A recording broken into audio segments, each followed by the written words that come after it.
Coucou les amis, j'espère que vous allez bien. Bienvenue dans ce nouvel épisode du Journal d'un bodybuilder avec Arthur, l'immense Arthur qui me fait l'honneur de sa présence. Je m'appelle Louis Mathieu et dans ce podcast, je te partage les deux faces de mon quotidien de bodybuilder et d'étudiant. Et aujourd'hui, j'ai la chance d'avoir avec moi Arthur pour le deuxième essai pour discuter notamment de la place et de l'utilisation de la musculation, du renforcement musculaire dans le sport de haut niveau. Donc peut-être Arthur, est-ce que tu peux te présenter? Oui, comme tu l'as dit, je m'appelle Arthur. Du coup, je suis en master de journalisme à Paris, journalisme surtout autour du sport, mais je fais beaucoup d'articles pour la presse régionale, donc je touche un peu à tout.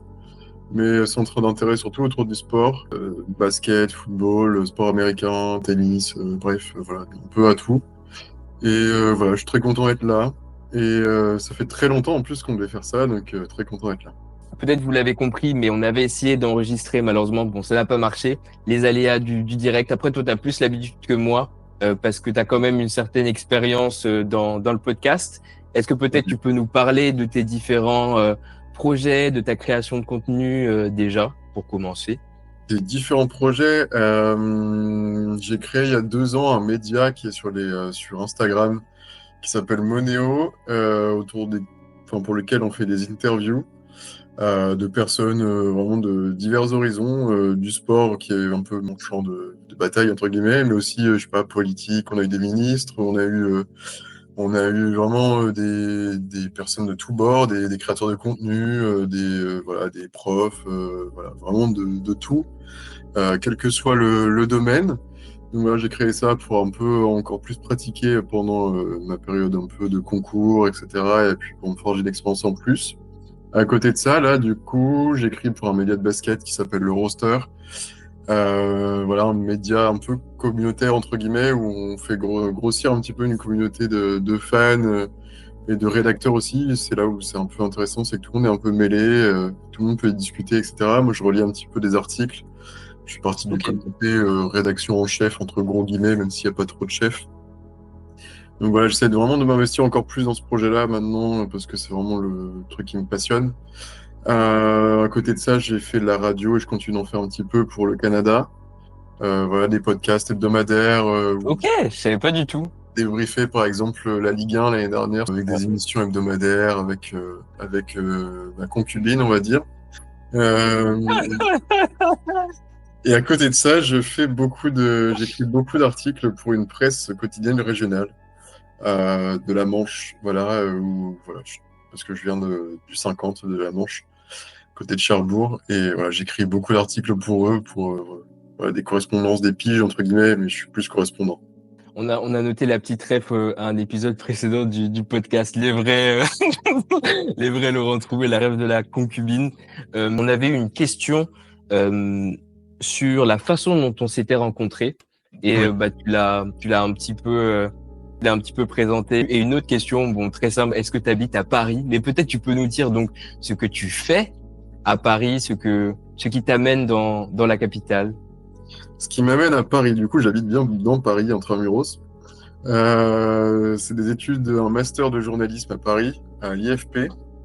Voilà, une des écoles qui est reconnue en France. On a 14 ou 12, je sais plus. C'est entre les deux, je crois que c'est 14. Voilà, pour une formation en 2 ans après ma licence, du coup, pour atteindre le grade master.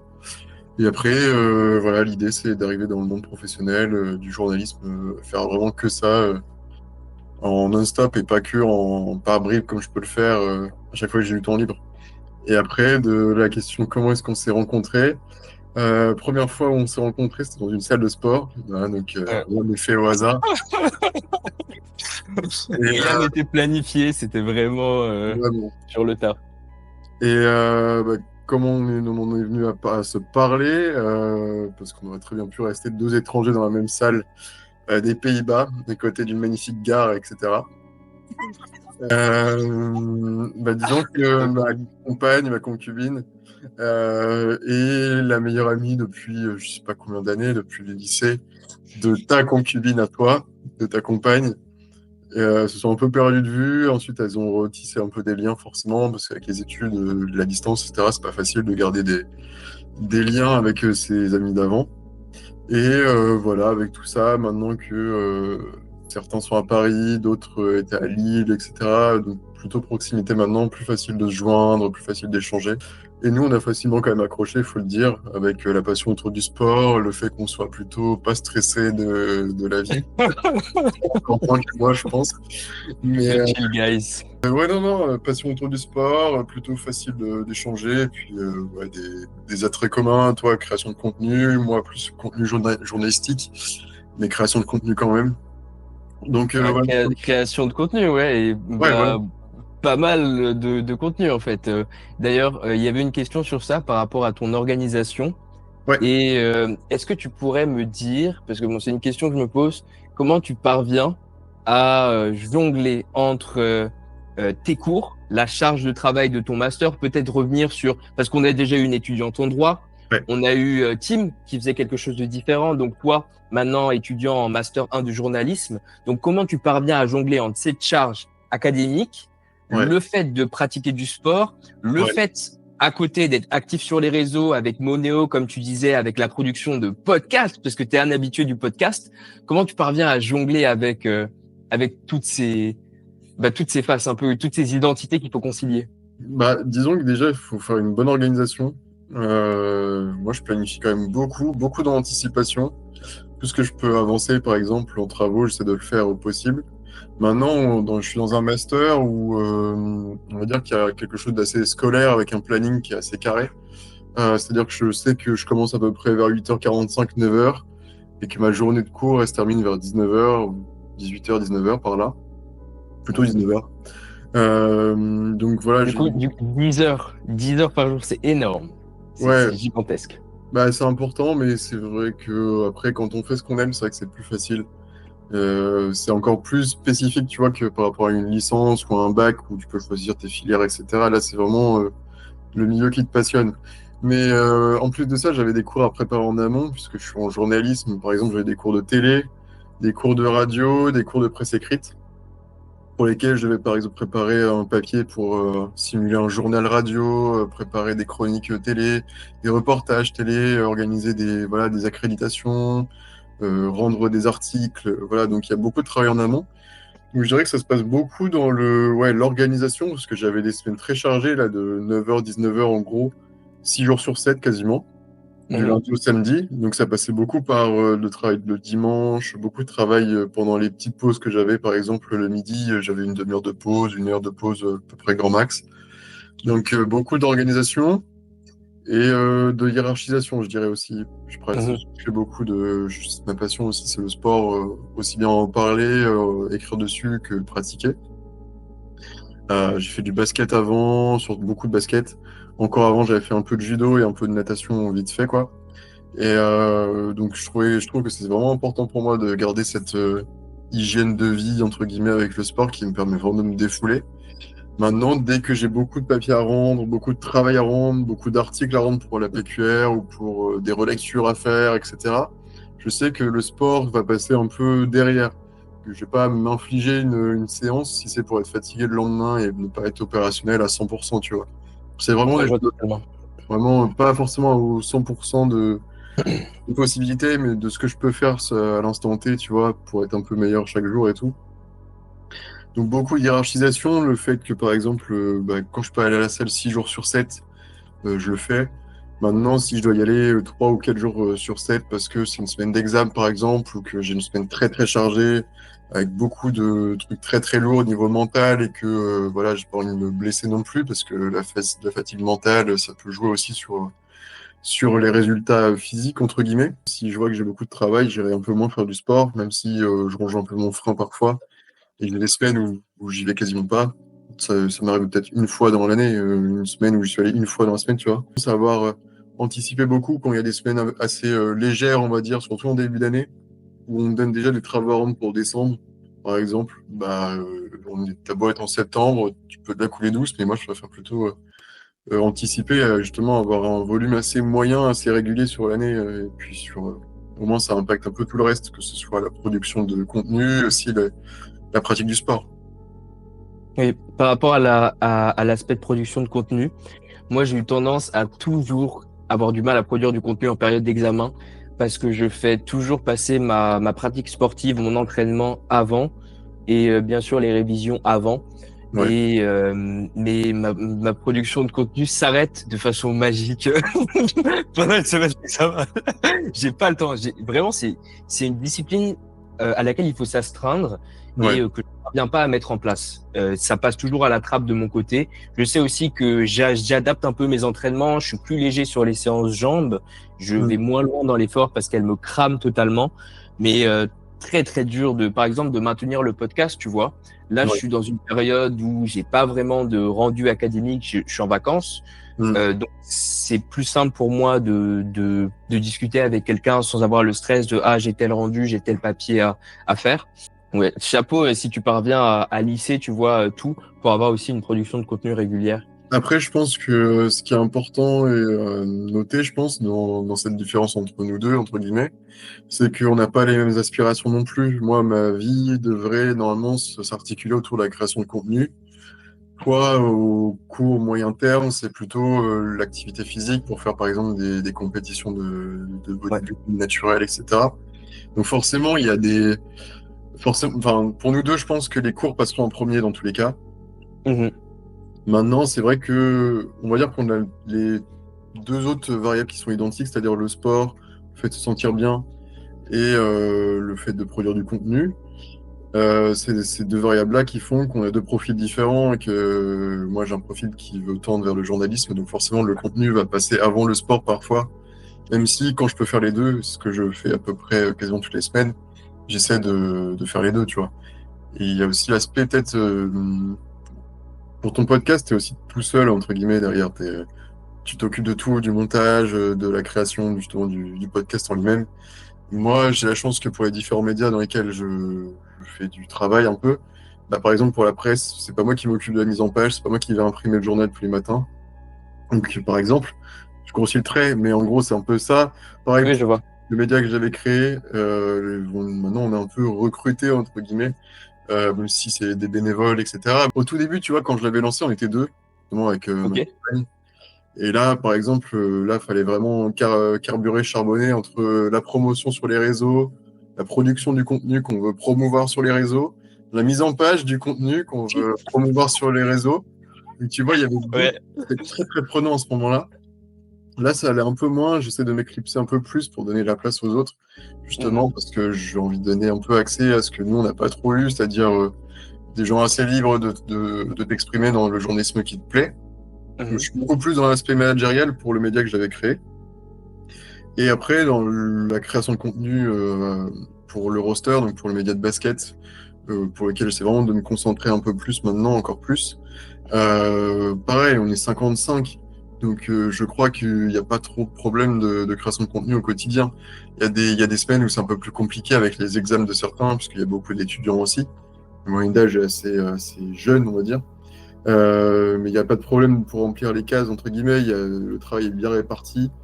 Là, j'ai intégré il n'y a pas si longtemps que ça le processus de relecture parce que j'ai envie d'y donner du temps et que je pense que ça peut me permettre de m'améliorer aussi au quotidien en termes Mhm. d'orthographe encore plus, même si je suis plutôt très bon en orthographe par exemple. Mais le fait de relire au quotidien aussi du journalisme de basket, qui est un peu la spécialité dans laquelle je veux aspirer, bah, c'est quelque chose que je trouve important, que je veux cultiver. Et voilà, c'est l'aspect répartition des tâches qui est important par rapport à toi Ouais, je ou vois. seul. Ouais, je vois. D'où la difficulté de lancer un podcast avec peu de gens. Enfin, moi, j'étais confronté à ça un peu étant seul pour le journal du bodybuilder. Mm. Et je pense que ça a aussi été le cas pour pas mal de mes amis qui avaient la volonté de lancer un podcast, Ouais. mais qui n'y sont pas parvenus parce que je veux dire que c'est beaucoup de travail. Je trouve que le podcast se monte plus rapidement que le vlog. Mais c'est quand même, enfin, il y a la pression, tu vois, de sortir quelque chose, de produire quelque chose toutes les semaines ou toutes les 2 semaines, selon ton rythme. Mais vous, c'était très, très régulier de mémoire. Ouais, les Euh, podcasts, c'était toutes les semaines. Mais après, on était un petit peu payés. Enfin, plutôt ok, dédommagés ok. pour le trimestre, on va dire. Donc c'est vrai que, enfin, c'est bête, mais parfois, l'argent, ça peut aussi motiver, tu vois, à être vraiment très, très régulier, même si moi, c'est pas ce qui me motive au quotidien, c'est plus la passion, faire ce que j'aime et aimer ce que je fais. Donc, Mais c'est vrai qu'en période où c'est un peu plus compliqué, par exemple, ou par exemple là récemment j'ai eu des partiels, la même semaine j'ai envoyé des articles pour la presse régionale là, Ouais. pour lesquels je suis payé. Et forcément, quand tu as des sujets que tu peux traiter et qui sont payés, je pense que ça te motive beaucoup justement à hiérarchiser et mettre la création de contenu juste devant le sport, tu vois. Mhm. Tu dois Ouais, je sacrifier. vois. Je vois totalement. C'est marrant parce que on a pris une direction totalement différente de C'est prévisible. l'enregistrement qu'on a. Prévisible. Tu peux prévoir plusieurs warnings. Nous sommes deux experts de la digression. Deux experts. En tout cas, incroyable. Peut-être pour revenir sur, parce que je sais qu'il y a pas mal de gens qui écoutent Ouais. et qui sont relativement jeunes, Mm. autour peut-être de 15-20 ans, il y en a pas mal qui sont dans cette tranche d'âge. Est-ce que tu peux nous parler de ton parcours pour arriver au Master 1 là, de journalisme, ce que tu as fait et ce qui t'a amené à ces études actuellement? Ben, du coup, après mon bac général, j'ai choisi de faire une licence de STAPS, qui est assez originale pour quelqu'un qui. Enfin, pour le coup, dans ma promo, je suis le seul à avoir fait des études de STAPS. Au-delà de l'image qu'on avait du STAPS, c'est-à-dire le mec qui est toujours en jogging à faire du sport 18 heures par semaine, je savais que derrière ça, il y avait une réalité qui était, en fait, tu fais du sport 5 heures par semaine et tout le reste du temps, c'est alloué à, par exemple, des créneaux d'anatomie, de biomécanique, de psychologie, de physiologie, d'histoire du sport, de comptabilité, des associations sportives, tu vois, de plein de domaines vraiment très, très larges, très, très vastes autour de, finalement, de l'activité physique. Ouais, je Et c'est vois. quelque chose que je voulais mettre un peu à contribution pour le projet final qui n'était pas du tout lié STAPS finalement, entre guillemets. Pas entraînement sportif, pas athlète de haut niveau, ça fait longtemps que j'ai abandonné ce rêve-là. Mais plus journalisme et après spécialisé autour du sport, même si vraiment le truc que j'aime, c'est le journalisme avant tout. Je me plais des fois à faire un truc tout bête autour de certains commerces, tu vois, c'est assez plaisant des fois. Le fait d'être au contact des gens, c'est quelque chose qui est très plaisant. Mais moi, j'ai envie de le faire beaucoup plus autour du sport, si c'est possible, forcément. Et j'avais le sentiment que pour parler au mieux du sport et des acteurs du sport, il fallait déjà, par exemple, avec les cours d'histoire du sport, bien connaître le passé, donc c'est-à-dire vraiment remonter jusqu'à l'Antiquité, les Égyptiens, les Romains, les Grecs, jusqu'au 18e, 19e, 20e siècle. Donc savoir tout ce qui s'est passé avant pour mieux comprendre ce qui se passe maintenant. Et puis aussi, par exemple, un exemple tout bête, mais les blessures des athlètes, pouvoir mieux les décrypter, mieux les analyser, mieux les décrire, mieux les vulgariser aussi, en ayant des connaissances rudimentaires, on va dire, même si c'est quand même assez poussé en STAPS. Par exemple, en anatomie, en biomécanique, enfin toutes les matières que j'ai citées. Et à côté de ça, voilà, même la compta, gestion, etc. C'est quelque chose où tu peux te dire, enfin, ça n'a rien à faire là-dedans, c'est plus dans des filières plus économiques, etc. Mais si par exemple à l'avenir je veux monter ma boîte, professionnaliser un des médias par exemple pour lesquels je travaille, Roster, Moneo, etc. Je pense que le fait de mieux connaître l'environnement, savoir faire une comptabilité, les statuts d'auto-entrepreneur, c'est quelque chose d'important. Et ça permet aussi de mieux lire des comptes. Par exemple, quand un club va mal, tu sais quels chiffres reprendre, etc. pour ton contenu, mieux analyser, etc. Donc il y a vraiment tout un aspect mon parcours nourrit tout ce que j'aspire, tout ce à quoi j'aspire, pardon, et tout ce que je fais déjà. Parce que je sens que j'utilise déjà un peu pour ce que je fais, pour les différents, même si c'est pas forcément tout le temps professionnel, tu vois. Ok. Bon, mais attends, laisse-moi une seconde, je vais allumer la lumière. Ouais. Oh, du coup, Ah oui, déjà, je pense que c'est super que tu mettes l'accent sur le background théorique, tu sais, le knowledge que tu peux quand même acquérir en mm, parcours STAPS et que ce soit pas simplement parce que je sais qu'il y a des clichés autour de l'étudiant en STAPS. Mais moi, ouais, j'aurais une question par rapport à l'hypertrophie parce que en l'occurrence, c'est un sujet que je maîtrise pas vraiment, mais j'écoutais pas mal de podcasts dessus. Et il était dit que tout ce qui venait sur l'hypertrophie, l'entraînement, bon, tu m'as dit qu'il y avait des éléments de biomécanique, j'imagine que vous devez quand même avoir un socle théorique assez fourni. Mais par rapport à l'hypertrophie, à l'entraînement, j'ai entendu pas mal de choses comme quoi STAPS serait un peu léger ou peut-être un peu dépassé sur certains des sujets. Et il y a beaucoup de coachs en ligne aujourd'hui qui se tournent davantage vers des formations. Qu'est-ce que ouais. tu en penses? Bah, Tu demandes ça à un ancien stapsien, donc forcément, j'ai envie de défendre la paroisse, tu vois. Mais si je suis objectif, si je suis très objectif, je pense que c'est des stéréotypes qui sont un petit peu, comment on peut dire, un peu poussés à l'extrême et assez faux, pour Oui, je être vois. petit, tu vois. Dans le sens où il y a beaucoup de spécialisations quand même en STAPS qui sont proposées. Moi, j'avais fait le choix justement par rapport à tout ce que j'ai évoqué avant en termes de matière, de socle un peu pour la suite, de faire un peu quelque chose de plus, un peu plus axé sur les sciences molles avec beaucoup de sciences dures quand même, mais tout ce qui est aspect managérial, aspect comprendre un peu l'humain, un peu plus, tu vois, l'aspect humain. Donc management du sport. Mais il y a d'autres, j'ai des collègues par exemple qui ont bifurqué en deuxième année où c'est le moment où tu peux choisir un peu ta branche dans le STAPS, dans l'entraînement adapté par exemple. Donc c'est une branche qui s'adresse en finalité plus à, par exemple, à l'entraînement pour les personnes en situation de handicap, à Ok, des enfants, à des personnes âgées, tu vois, à cibler des publics très très précis, on va dire. Savoir un oui, je peu vois. comment réagir, etc. Donc il y a ça, et après il y a l'entraînement sportif, un peu, voilà, STAPS ES, entraînement sportif, où là, par exemple, tu peux aspirer à devenir coach fitness, coach préparateur physique de club. Voilà, il y a vraiment toutes les branches qui sont possibles. Et je pense que justement, ça vient dans cette spécialisation-là, le fait que les stéréotypes qui peuvent ressortir chez certains soient complètement faux, selon moi. Même s'il y a une part de vérité, que dans le sens où il y a beaucoup de préparateurs physiques, pour pas dire tous les préparateurs physiques, par exemple de sport de haut niveau, sont issus de la branche STAPS. Ça, c'est un fait. Ok. Mhm. Maintenant, ils viennent tous se former quasiment de manière annuelle à des modules supplémentaires. Ok.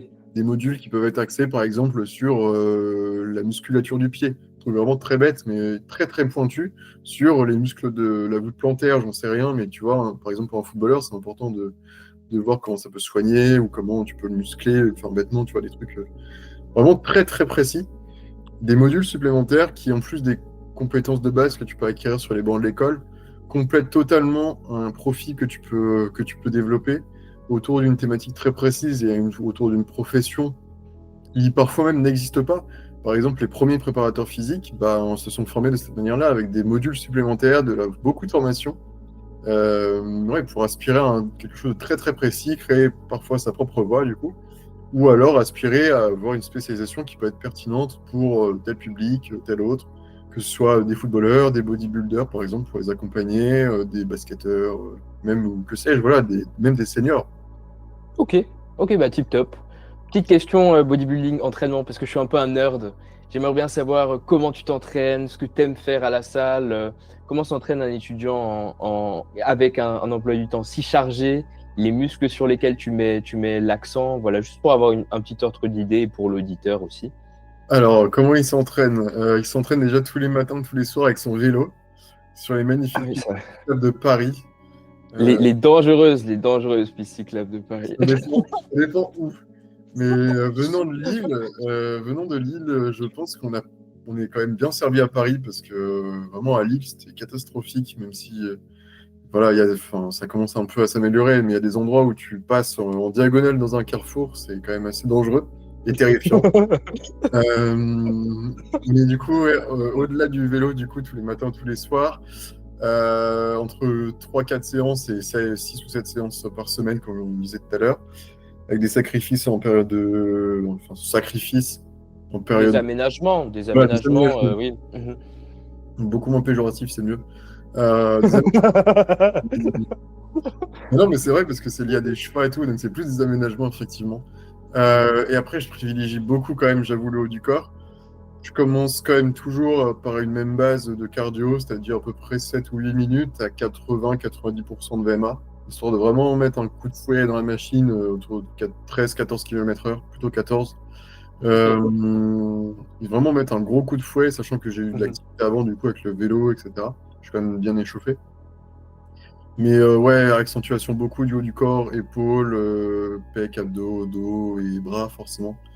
Mais voilà, quand il y a des séances qui doivent sauter, quand on passe par exemple à 4 séances, comme tu disais un peu tout à l'heure, en période d'examen par exemple, je préfère faire sauter une séance de jambes plutôt qu'une séance où je prends vraiment le plus de pied, par exemple les séances épaules, épaules-bras ou épaules-pec, où c'est vraiment le truc où je prends le plus de plaisir. Donc quelque part, ça me détend aussi quelque part, même si ça contracte, etc., ça congestionne. Et est-ce que tu fais du sport à côté? Enfin, parce que je sais qu'il y a beaucoup de gens qui ont une pratique de la musculation, mais aussi, moi, j'avoue que de temps en temps, j'aime bien aller faire un foot avec des amis. Bon, un peu plus rarement ces derniers temps, mais c'est quelque chose qui me plaît encore. Est-ce que Mm. de ton côté, bah, par exemple, avec le basket, c'est quelque chose que tu fais de temps en temps ou... Ouais, de manière enfin, très occasionnelle pour le coup, parce que c'est Ok, difficile de trouver de la place dans l'emploi du temps. Mais quand je ok. fais les sports en basket, voilà, il y a des salles un peu privées, les Hoops Factory, ça s'appelle. Il y en a un peu partout en France, il y en a à Lille, Paris, je crois qu'il y en a à Marseille. Bref, enfin, c'est des salles un peu sympas pour faire du basket entre potes, etc. Même des city, trucs tout bêtes. Basket, ouais. Et là, je vais me mettre au foot, parce qu'il y a un tournoi inter-école de journalisme. Donc ça va pas être Oh, joué. incroyable! Le pied carré, donc ça va être compliqué. Moi, je vais jouer latéral droit pour être le plus proche du banc possible. Mais, euh, mais ouais, non, T'es un non. tueur! T'es un tueur. Enfin, j'ai un peu touché à tout et avec les STAPS aussi, même si on fait pas beaucoup de sport. Mhm. En termes de volume horaire, j'ai touché à tout. J'ai fait du BAD, j'ai fait du MMA, j'ai fait de la GRS, j'ai fait de tout. Donc vraiment, le sport au global, en plus de suivre l'actualité sportive de tous les sports, j'aime faire quasiment tous les sports, grosso modo, à part peut-être l'escalade, où je suis moins fan, mais je regarde aussi et ça me passionne aussi, tu vois. J'essaie d'être assez complémentaire, enfin, pas bon partout, mais avoir des connaissances un peu partout, des ressentis, des sensations un peu partout pour mieux en parler aussi, tu vois. Oui, je vois. Après, je rebondis sur ce que tu dis, parce que dernièrement, en sortant de ma prep, j'ai entendu pas mal de gens autour de moi, pas mal de fois ce discours, qu'en essayant d'être partout, d'être bon partout, ne pouvait jamais exceller dans une discipline, Mm. particulièrement par rapport au bodybuilding. Je sais qu'il y a autour de moi des athlètes qui parfois ont quitté bah, juste l'entraînement, tu vois, l'entraînement simple, l'entraînement seul. Le fait de marcher, par exemple, parce que marcher, c'est très peu fatigant, c'est-à-dire que ça te permet uniquement de te concentrer sur ton entraînement, pour se concentrer bah, sur d'autres types de sports, sur le fait de courir. Et il y a un peu cette... Et ça, je suis vraiment désolé parce qu'on ne devrait pas parler comme ça, mais il y a un peu cette image de l'athlète hybride, dans le coin, en tout cas dans la niche bodybuilding, de l'athlète hybride qui se disperse un peu, tu vois. Et c'est un cliché, je sais, mais il y a il y a le truc de dire que si tu, par exemple, si tu cours, si tu investis de l'énergie, bah, tu pourrais être moins performant dans tes entraînements, ce genre de choses. Et bon, je suis désolé, mais il y a ce cliché en tout cas de notre côté. Bah, je comprends. Après, c'est vrai quand on a le nez dedans, c'est peut-être difficile d'avoir un peu une vision globale. Et c'est là où peut-être le fait d'avoir du recul, de parler d'un peu tous les sports, ça permet peut-être d'avoir une vision. Je dis pas que j'ai la bonne parole de quoi que ce soit, mais peut-être une vision un peu plus globale de l'ensemble. Et je pense qu'il y a une branche qui est quand même très pertinente autour du sport hybride, qui met donc cardio, hypertrophie, etc. Force, vitesse, enfin vraiment il y a un peu de tout. Notamment autour de l'Irox, par exemple, là, qui est très très à la mode en ce moment. Je crois que ça fait 2 3 ans quand même que c'est bien lancé, mais ça fait quand même une petite année là où ça commence vraiment à prendre énormément d'ampleur. Pareil, CrossFit un peu avant, où enfin c'est toujours en vogue un peu, mais c'était encore plus avant. Et il y a quelque chose que j'ai trouvé pertinent, c'est que j'ai beaucoup vu des athlètes qui faisaient quasiment que de l'hypertrophie, tu vois. Tout ce que un peu le public lambda dirait que c'est de la gonflette, entre grosses guillemets. Ah oui, Et totalement. enfin, j'ai vu des confrontations entre des athlètes d'hypertrophie, donc vraiment qui se jugeaient très très forts sur des mouvements, par exemple avec des gros bras et qui étaient très contents du résultat, etc. Et qui se sont retrouvés dans d'autres disciplines. Par exemple, bah, des disciplines qu'on juge de force, par exemple, comme la boxe anglaise, tu vois, donc qui sont quand même vachement basées sur leurs points forts, c'est-à-dire le fait d'avoir la force dans les bras, etc. Ou du MMA, de la boxe thaï, même, enfin, tu vois, n'importe quel sport un peu de force. Et finalement, ils se sont retrouvés couchés, en fait. Ils se sont Ah, retrouvés totalement. couchés. Et c'est là que Totalement. je me suis dit, mais comment Mais, je fais pour... Enfin, j'ai beaucoup de force, tu vois, c'est factuellement vrai, mais comment j'utilise cette force? mais les bodybuilders sont des chill guys qui aiment pas se battre et qui savent pas se battre. Non, mais enfin, Vraiment. c'est bien de ne pas savoir se battre aussi, quelque part. Euh, Bon, dans une certaine mesure, ouais. ouais, peace. Mais non, blague à part, c'est vrai que enfin, tu cultives une force énorme que tu concentres beaucoup dans certains efforts. Ouais, Maintenant, c'est vrai que on oublie quand même que le sport, ça aide aussi à améliorer son quotidien, à faire des choses, tu vois, un peu améliorer sa santé. C'est aussi au quotidien. Et en plus, à développer différentes facilités, des aptitudes physiques, et qui me semblent assez développées dans le fait de pratiquer de l'hybride, tu vois. ouais, Faire je des vois mouvements totalement. peut-être qui se rapprochent peut-être un peu plus, entre guillemets, de ce que tu peux faire au quotidien, ou même travailler le cœur, justement, parce que le cardio, je pense que le cœur, ça reste toujours le muscle le plus important pour n'importe qui, et le fait de faire du cardio, ça me paraît important pour même le très très long terme, tu vois. Donc il y a aussi cet aspect-là. Mais ouais, non, le fait de faire de l'hybride, je pense que ça dénature pas la musculation ou le bodybuilding. Même si peut-être Ouais, je qu'on vois. est un peu plus fin et que quand on cherche à avoir du volume pour du bodybuilding, peut-être que c'est un peu contradictoire. Mais je pense qu'il faut pas éliminer la possibilité de faire du cardio justement pour peut-être justement faire du sport dans la durée, tu vois. Ouais, je suis totalement d'accord avec toi. Le fait, par rapport à la santé cardiovasculaire, moi, je me souviens à l'époque du Dream Bulk. C'était il y a 2, 3 ans, 4, ou même 4 ans, je sais pas. Mm. Et on se disait tous qu'on devait manger le plus possible pour devenir le plus gros possible. Et tu te retrouves dans ta série, t'arrives plus à respirer, tu décèdes. Enfin, il y a des éléments qui sont vrais. Après, un Ouais. bodybuilder, par exemple, il va être très fort sur son hack, il va être très fort sur des mouvements très, très particuliers. Mais Ouais. c'est parce que c'est des mouvements qui vont étirer le muscle de telle ou telle façon. Et ça va pas du tout être fonctionnel. Et là, j'ai l'impression que c'est un petit peu là où on se comprend, où il y a un petit peu un clash, tu vois, entre les deux. Parce que il y a même énormément de railleries. Je sais que les bodybuilders se moquaient beaucoup à l'époque des crossfitters. Je sais pas si tu vois les tractions qu'ils font, qui sont un peu Ouais. des tractions comme ça. Oh Oui. là là, combien de gens j'ai entendu se foutre de la gueule des crossfitters, tu vois, pour rien, juste pour cette exécution sur les tractions. C'est une forme d'ego, mais les bodybuilders ils disent bien, ouais, bien exécuter le mouvement, tu vois. Mm. Et bah peut-être pour rebondir donc sur un peu ce sujet, on avait déterminé comme sujet de ce podcast la place du renforcement musculaire et de la préparation physique dans le sport de haut niveau. Je sais qu'à l'époque, quand je faisais du foot, c'était pas du tout quelque chose que je faisais. Il y avait très peu, on avait un travail physique de fitness, mais principalement du cardio pour Mm. améliorer la VMA, mais on avait très peu de renforcement musculaire. C'est quelque chose que moi j'ai découvert tout seul. Et ensuite, j'ai divergé. J'ai raté une carrière dans le football aussi, comme toi, tu l'as dit pour le pour le basket. Voilà. Mais est-ce que peut-être tu peux nous dire ce que tu penses un peu de la question de l'utilisation aujourd'hui du renfort dans le Ouais. sport de haut niveau? Bah, je vais pas forcément dire ce que je pense, mais plutôt des observations de ce qu'on peut entendre, un peu comme ce que tu disais tout à l'heure. Ce qu'on Mhm. peut entendre, enfin, je trouve en fait qu'il y a un énorme paradoxe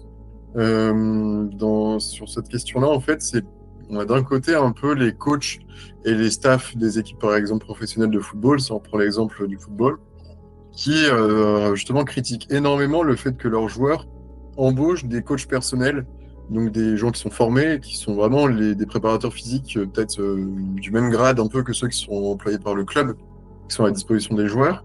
Et donc, ils rajoutent une charge un peu de travail avec du renforcement musculaire. Enfin, ils disent que c'est totalement inutile ou qu'il y a pas. Enfin, c'est vraiment très très mal vu, tu vois.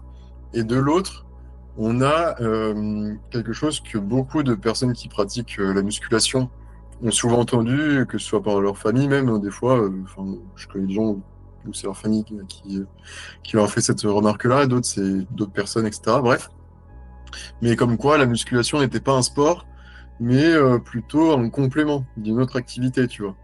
Et c'est là où ça rentre un peu, tu vois, en clash entre le fait de dire, bah tiens, la musculation, c'est juste un complément à une activité physique, mais quand on met en complément d'une activité physique telle que le football, ben c'est aussi critiqué. Donc il y a un énorme paradoxe sur ce point de vue-là. Et c'est un peu la question qu'on voulait soulever tous les deux et qu'on avait remarqué finalement. Tu parlais à l'époque de certains footballeurs dont les transformations avaient suscité pas mal de réactions. Moi, je pense notamment à Léon Goretzka, qui Ouais. était revenu un jour après une préparation physique extrêmement gros, extrêmement musclé, et dont les perfs avaient suivi, mais Mm. qui ensuite avait eu une descente de performance. Et aussi, il y avait eu un changement sur son physique et les médias avaient porté un regard extrêmement dur. Ils ont établi un lien entre son changement phisique, le fait qu'il soit peut-être moins musclé et sa baisse de performance. Et à l'inverse, il y a d'autres joueurs où c'est pas vraiment. Enfin, qu'est-ce que t'en penses? Je vois que tu Tu Bah, réagis. je Dis-moi. pense qu'il y a des... Pour l'exemple de Leon Goretzka, pour le coup, lui, Ouais, il me semble que c'était en sortie de pandémie qu'il était c'est ressorti ça. totalement transformé, hyper musclé, assez sec, et assez imposant. Et je pense que la baisse de performance qu'on a observée ensuite, mais c'était quand même sur un moyen long terme quand même, c'était peut-être 1 an, Oui, 2 ans après, c'était plutôt lié à des changements de staff du côté du Bayern, plus qu'à des changements de performance de sa part. Parce que dans l'équipe qui ramène la Ligue des Champions, là, avec la pandémie justement, au Portugal, tout ça, le but de Coman contre le PSG, etc., il en faisait partie. Et justement, c'était très, très, très solide. Donc, je trouve que pour cet exemple-là, par exemple, il n'y a pas trop de lien entre le développement musculaire, où justement, je trouve qu'il totalement. en est ressorti plutôt qu'avec avec des avantages plus qu'avec des inconvénients, Mhm. que l'inverse, tu vois. Et à l'inverse, enfin, à l'inverse. Dans d'autres exemples qu'on peut développer, il y a un exemple qui est assez typique de la musculation dans le football. C'est quand même notre ami Adama Traoré, Ouais, Adama Traoré. qui a des cuisses énormes, qui a des bras aussi assez importants, même, enfin, globalement très très musclé. Il est hyper véloce, alors qu'il a une carcasse, entre guillemets, très très large, très très imposante. Et pourtant, la musculation a sûrement, et le renforcement musculaire ont sûrement permis de cultiver ses points forts qui étaient à la base les 3 premiers appuis, par exemple. Ouais, ouais. Bon, je vais faire un tout petit aparté. Vous pouvez skipper cette partie. Mais ça, c'est pour vraiment les nerds qui jouent à FIFA. Est-ce que tu connais Akinfenwa? Oui. Ouais, Il avait le 99 de force. Par contre, lui, il n'était pas très rapide, hein. ouais, il n'était pas de faire légende du football anglais. Ah, légende, légende absolue. Mais ouais, en tout cas, côté bodybuilding, je sais que il y a un regard très très dur parfois qui est porté sur notamment la préparation physique de joueurs avec, je pense aux squats en quart de rep, tu vois, ou des squats qui Ouais. vont travailler l'explosivité, qui vont être totalement, qui vont avoir un but en fait totalement différent de ce que ceux qui veulent travailler l'hypertrophie vont faire, qui vont être vraiment raillés, critiqués sans véritable raison. Pour le coup, c'est beaucoup plus lié à la pliométrie. Et je trouve que la pliométrie, justement, ça a beaucoup de vertus pour des sports où la muscu vient en complément, tu vois. C'est vraiment quelque chose de pertinent à développer parce que c'est surtout basé autour des gestes et des mouvements d'un sportif à effectuer, par exemple, dans un match de football ou de basket. Je sais que les quarts de squat, par exemple, que tu évoquais, par exemple, pour un basketteur, bah, c'est le train-train quotidien, en fait. C'est la prise de rebond en dessous du panier. C'est l'entre-deux, tu vois, le coup d'envoi d'un match de basket. C'est vraiment lié à des gestes beaucoup plus, comment dire, répandus dans la pratique sportive non complémentaire, tu vois. La pratique principale. Peut-être une chose, parce que je me souviens, j'avais lancé à l'époque sur Instagram, il y a 2 ou 3 ans, la question de la musculation et de savoir si c'était un sport. Ouais. Et toi, tu l'utilises par exemple comme un complément pour améliorer juste ton niveau de vie, pour avoir une pratique sportive et juste une hygiène de vie qui te permet de vivre en tant qu'étudiant avec en même temps tes études, mais aussi, tu vois, aussi un défouloir. Est-ce que tu peux entendre les voix de ceux qui disent que c'est pas un sport? C'est comme toutes les opinions, tu vois, enfin quasiment toutes les opinions, parce qu'il y en a qui débordent, mais on va pas passer là-dessus. Mais enfin, ça se respecte, c'est une parole qui s'entend. Dans le sens où, par exemple, justement, dans mon cursus de STAPS, j'ai eu la chance de faire du droit, du sport. Et Mhm. un des premiers cours, c'était justement, c'est bien beau de faire du droit du sport, mais il faut d'abord définir ce qu'est le sport d'un Ouais. point de vue législatif, un peu d'un point de vue du droit. Et dans les premiers cours, justement, il y a une définition qui ressort, c'est-à-dire avec différents critères. Donc, bon, je les ai plus tous en tête. Mais en gros, il y a l'organisation régulière d'entraînement, etc. Le dépassement de soi, tu vois, le fait de s'améliorer, etc. Ouais. Il y a l'organisation de compétitions régulières. Et c'est peut-être justement ce dernier point-là, le troisième là, qui peut remettre en question le fait que ce soit un sport à part entière, tu vois. Est-ce que D'accord. je sais pas, le trentenaire, même l'étudiant qui va à Basic Fit, à Fitness Park, ou dans je ne sais quelle autre salle de sport, va, Je sais pas pourquoi on est en train de sourire comme ça. parce qu'on sait ce qui arrive. Euh, est-ce que cette personne-là va participer à à des compétitions, tu vois? Mhm. Et souvent, Je vois bien. la réponse est non. Mais c'est d'un point de vue du droit, donc tu vois, il y a beaucoup de définitions qui peuvent se confronter. Et il y a juste la définition, par exemple, du fait de s'entraîner, du fait de s'améliorer, d'améliorer quelque chose en un aspect physique, même mental aussi, qui est convenu dans toutes les définitions finalement. Ouais. Et enfin, je vais pas le mettre au même plan que les échecs, mais justement la question se pose autour des échecs, autour de est-ce que c'est quelque chose de, est-ce que c'est considéré comme un sport, justement autour du point de vue de l'amélioration physique, etc. Parce que est-ce qu'on considère que améliorer son cerveau, les réflexes, etc. On peut considérer que c'est comme un sport. Donc voilà, il y a toujours cet entre-deux là dans lequel se trouve un peu la musculation pour moi. Et il n'y a pas vraiment de bonne réponse, il n'y a pas de mauvaise réponse, à part quelqu'un qui refuse totalement le débat, tu vois. Si tu prends du point de vue du droit, j'ai envie de te dire que la musculation n'est pas un sport, mais en le pratiquant au quotidien, j'ai bien la sensation que c'est un sport, tu vois. Il y a des sensations qui ne mentent pas d'un point de vue sportif. Mhm. Peut-être c'est pas un sport de compétition. Enfin, tu peux C'est faire ça. du foot sans faire du foot en compète. J'aime bien cette distinction, Oui, mais mais ça voudrait dire, t'as la possibilité de dis-moi. faire des compétitions avec le football. Oui, oui, J'entends. mais même en musculation. Enfin, après, bien sûr, il faut diverger. Tu vas Ouais, dans une direction, soit tu vas partir vers, je sais pas, enfin, du CrossFit ou ouais, voilà. bah, du bodybuilding, mais bon, t'es sur de la musculation, mais t'es sur une sous-branche. Voilà. Mais est-ce que tu as des compétitions de bench, par exemple? Bah ça c'est du powerlifting. Bon, c'est encore une sous-branche. Ouais, T'as tu vois. pas vraiment, bon, voilà. Mais je vois totalement ce que tu veux dire. Je vois totalement ouais. En fait, la musculation c'est un peu le terreau.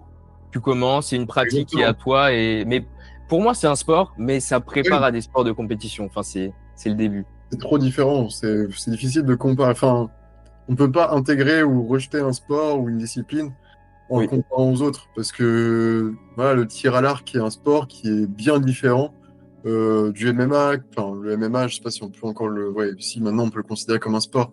Mais il y a eu le débat justement autour du MMA parce que c'est violent. Mais Ouais. bah, enfin, justement, si on prend la boxe, on va dire la boxe, qui est un sport totalement différent du tir à l'arc, et pourtant c'est deux disciplines qui sont admises sous la même étiquette de sport. Donc c'est vraiment trop difficile à définir en fait. Ouais. Je vois totalement. Après, il y aurait aussi le truc de dire, par exemple, j'ai jamais vu, je pense, enfin, je sais pas, il y aura probablement jamais de culturisme au JO, tu vois. Ce sera pas non plus, ça Voilà. reste un truc qui est quand même assez underground. Enfin, ou peut-être il y en aura, mais je me compterai dans longtemps. Ouais, ça m'étonnerait beaucoup. Je pense que tu vois, le CrossFit ou l'Aerox Mhm. rentrerait plus facilement aux Jeux Olympiques que Oui, totalement. le culturisme parce que tu as des bases, tu as des structures, tu as des infrastructures qui sont universalisables, on va dire, qui sont plus faciles à, comment dire, pour établir un peu une équité entre tout le monde, tu vois. Ouais, après, je sais pas si tu avais entendu ça, parce que dans tout ce qui est sport olympique, c'est testé, oui. C'est des sports où tu peux pas concourir avec l'utilisation de substances ou de produits Ouais, dopants. Je sais que dans le culturisme professionnel, dans les ligues professionnelles, l'utilisation de produits dopants est fréquente, même ouais. si c'est pas qu'elle est cachée, mais on la mentionne pas à tout va, tu vois.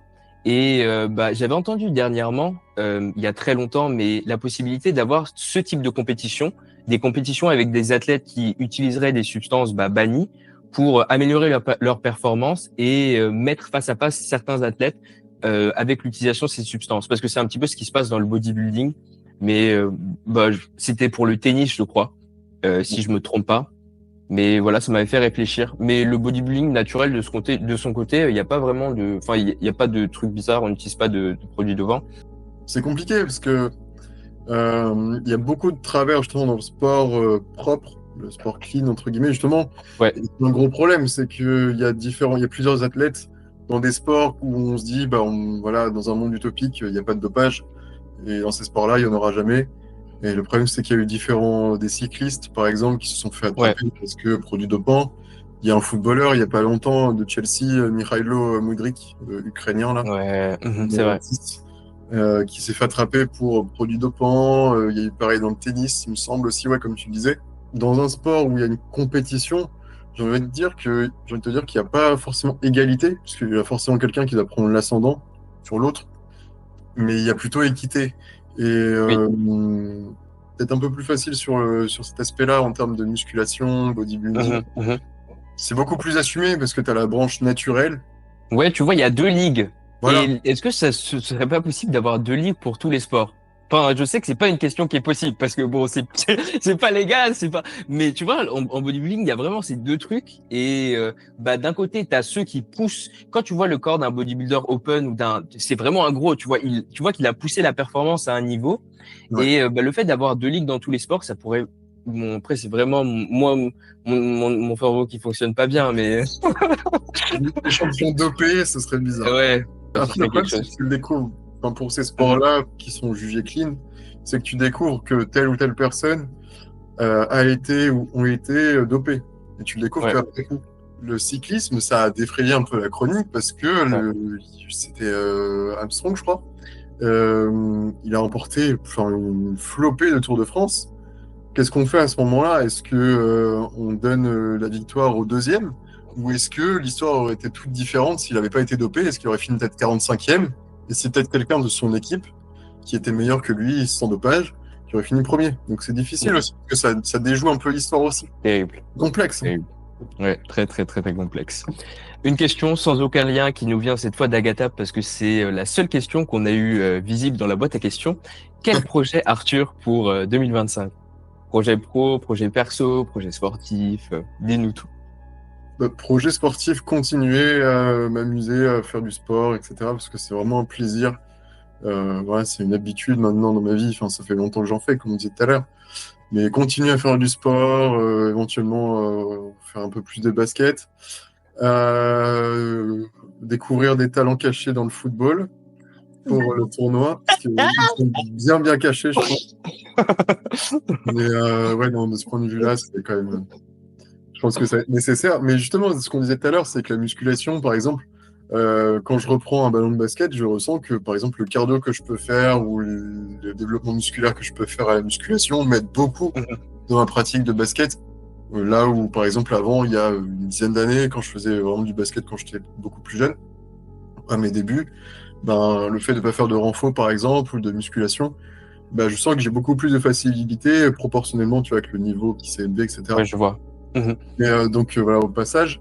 Mais niveau projet pro, projet perso, il y a la question de l'alternance qui va se poser pour ma deuxième année de master. Ok. J'essaie de candidater déjà à des médias surtout autour du sport, forcément. Continuer du coup à faire toutes mes activités de journalisme à côté, parce que c'est en continuant que je vais peut-être obtenir tout ce que je veux obtenir plus tard, et en travaillant qu'on obtient le fruit plus tard aussi. Donc il y a tout ça, ouais, développer peut-être toujours plus les médias dans lesquels j'exerce, continuer aussi à aider les autres, à donner des conseils dans tout ce que je peux apporter des conseils, parce que je suis pas le meilleur partout, mais je sais qu'il y a des domaines où je peux donner des conseils justement de par le parcours que j'ai pu avoir. Mais ouais, non, continuer à m'amuser dans tout ce que je fais, écrire sur du basket pour le roster, manager un peu des troupes, entre guillemets, pour Monéo, faire des podcasts avec toi ou avec n'importe qui pour parler de sport, de n'importe quoi, même de sujets d'actu, tu vois, c'est quelque chose de très passionnant, de fait d'échanger, l'interaction, le Ouais, contact, totalement. c'est très plaisant. Et c'est un peu pour ça que j'ai choisi cette voie-là aussi. Donc, ouais, donc, cultiver tout ça et augmenter petit à petit, tu vois, être meilleur que la veille chaque jour. À nouveau une très belle quête. Vraiment, j'ai que des belles quêtes sur le sur le journal d'un bodybuilder. Une question, est-ce qu'il y aurait quelqu'un que tu aimerais voir sur le podcast? Quelqu'un ou alors un sujet? Je sais qu'il y a mon coach qui doit venir. T-Max m'a dit qu'il y a Flo qui qui doit venir sur le podcast. C'est justement, dans la branche un peu qu'on évoquait tout à l'heure, c'est-à-dire les personnes qui pratiquent la musculation dans les sports de combat, ça peut être très intéressant aussi. Et peut-être voir même des combattants, je sais pas, des combattants de MMA. Il y en a beaucoup, enfin de plus en plus en France. Et il y en a justement qui pratiquent un peu de manière pluridisciplinaire différents sports et qui font beaucoup de renforcement musculaire à côté.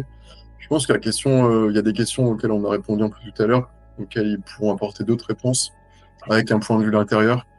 Et ouais, non, voilà, quelque chose comme ça. Et puis, ouais, peut-être d'anciens athlètes aussi, voir Ok. peut-être maintenant. Non, bah, je prends la perche pour les combattants de MMA. J'en connais pas vraiment. Moi, j'en connais. Mais enfin, enfin dans mes abonnés, parce que je vais pas envoyer un message à Im Tarzan ou à des ex créateurs de contenu fitness qui sont mis dans la MMA. Enfin, je pense qu'ils vont pas, mais bon, on verra. Cyril Gann. Ah ouais. Cyril Gann, fit LMF. Ah là on va péter l'audience si Cyril gagne bien sur le podcast. Même Moi, je test. crois qu'on a. Va tester De quoi? le MMA. Toi, Mais, avec mais, mais, mais, mais je t'avoue, moi, je sais vraiment pas me battre. Et c'est aussi quelque chose que j'aime bien avec le bodybuilding, c'est que Mais oui. la plupart des gens sont extrêmement calmes, extrêmement Ah, mais oui. chill. Mais moi, j'aurais trop peur en allant faire du MMA que les gens ils se disent ouais, il est bon, il sait se battre et tout. Et c'est pas le cas. C'est pas le cas du tout. Non, mais ouais, donc confronter un peu les deux disciplines, ça peut être intéressant. Par le regard des autres ou ouais, en mettant en parallèle. Ouais. Je crois qu'on a fait à peu près le tour Ouais, c'est vrai. de la question. Merci beaucoup. Bah, je te remercie vraiment pour ton temps, pour ta patience, pour ce podcast. On a eu pas mal de péripéties, cher auditeur. Donc, j'espère que le contenu t'a plu. Si tu veux retrouver Arthur, où est-ce que tu peux le retrouver? Eh ben, sur Twitter, enfin sur X, sur Blue Sky, sur Thread, Arthur. C'est sur Thread? Et sur Thread aussi, ouais. Attends, ouais. Bah, au pire, tu mettras les liens dans la description. Ouais, je mettrai les liens en On a un description. bon YouTuber. Et Arthur puis Arthur PUY ou Arthur _ PUY suivant les réseaux sociaux. Et pour les médias, donc c'est Monéo. Pour les podcasts. Ouais, Monéo _ média sur Instagram. Ouais. Si vous voulez lire un peu une actu un peu décalée avec justement des points de vue de l'intérieur. On a une bonne équipe qui fait du très très bon travail. Le roster aussi sur Instagram, mais aussi sur Twitter, sur Blue Sky. On a même des personnes qui sont sur YouTube et qui font ça très bien, sur TikTok. Et il y a différents sites, du coup, enfin, c'est facile à trouver sur Google. Mais voilà, si vous êtes passionné de basket, venez nous lire sur le roster. C'est vraiment très très bien ce qu'on fait. Voilà, donc c'est un peu tout, mais c'est déjà pas mal. Ok, ouais, bah tip top. Tout sera en description en tout cas pour que tu puisses retrouver Arthur. J'ai kiffé honnêtement, j'ai passé un super moment. Avec plaisir. Et bah le soleil s'est couché, là on a un peu débordé. Bonne soirée à toi. Bonne soirée. Merci beaucoup à toi qui nous a écoutés. Si tu as aimé le podcast, n'hésite pas, comme d'habitude, à nous le faire savoir en commentaire. Lâche un petit like sur YouTube, les 5 étoiles sur Spotify, ou plutôt fracasse le bouton like sur YouTube. Et on te dit à plus pour un prochain épisode du Journal du Bodybuilder. Allez, gros bisous.